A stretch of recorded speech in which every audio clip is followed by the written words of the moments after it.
হাটি থেকে যুক্ত হচ্ছেন জাহিদুল খান সৌরভ। সৌরভ, এই যে সুলভ মূল্যে দুধ ও ডিম বিক্রির উদ্যোগ নিয়েছেন, তারা কি বলছেন, আসলে ক্রেতা বিক্রেতারা কি বলছেন?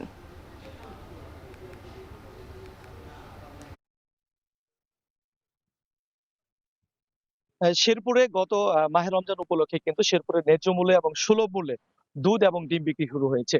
তো আমি এই মুহূর্তে দাঁড়িয়ে আছি মমিন ডেইরি ফার্ম নামে একটি স্থানে। সেটি কিন্তু শেরপুর জেলা শহরের ঢাকুরহাটিতে অবস্থিত। তো আমি সকাল থেকে দেখছিলাম যে এখানে বেশ কিছু উপকারভোগী তারা কিন্তু ন্যায্য মূল্যে দুধ এবং ডিম বিক্রি ক্রয়ের জন্য কিন্তু এখানে এসেছেন। তো আমি শুরুতে যদি জানিয়ে রাখি, শেরপুর সদর উপজেলার যিনি কর্মকর্তা জনাব পলাশ কান্তি দত্ত, তার সাথে আমার কথা হয়েছে। পলাশ কান্তি দত্ত আমাদেরকে জানিয়েছেন যে মাহে রমজানে পুষ্টির ঘাটতি এবং সুলভ মূল্যে যেন যারা ক্রেতা রয়েছে তারা যেন সুলভ মূল্যে ক্রয় করতে পারেন, সেই সুবিধাকে মাথায় রেখে তারা কিন্তু কাজ করছেন।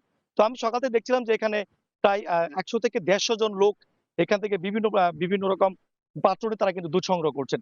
তবে আমি এখানে যারা মমি ডেয়ারি ফার্মের যিনি স্বত্বাধিকারী তৌহিদুর রহমান পাপুর সাথে আমি কথা বলেছি।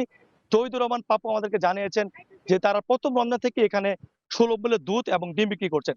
দুধের বাজার মূল্য যদি আমি একটু জানাই, যে বর্তমান বাজার সাধারণত যেখানে ৮০ থেকে ৯০ টাকা কেজি ধরে লিটার ধরে বিক্রি হচ্ছে দুধ, সেখানে কিন্তু প্রতি লিটার দাম রাখা হচ্ছে মাত্র ৭০ টাকা এবং প্রতি হালি ডিমের দাম রাখা হচ্ছে মাত্র ৩০ টাকা। সেই ক্ষেত্রে কিন্তু আমি যদি একটু জানাই যে প্রতি কেস ডিম বিক্রি হচ্ছে মাত্র ২৩০ টাকা ধরে। তো আমি এখানে যারা উপকারভোগী রয়েছে তাদের সাথে কথা বলেছি। উপকারভোগীরা আমাদেরকে জানিয়েছেন যে তারা এখানে ন্যায্য মূল্যে দুধ এবং ডিম পেয়ে তারা অনেকটা খুশি।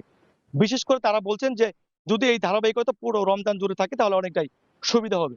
তো এই ছিল শেরপুর থেকে আমার কাছে সর্বশেষ। শেরপুর থেকে যুক্ত ছিলেন জাহিদুল খান।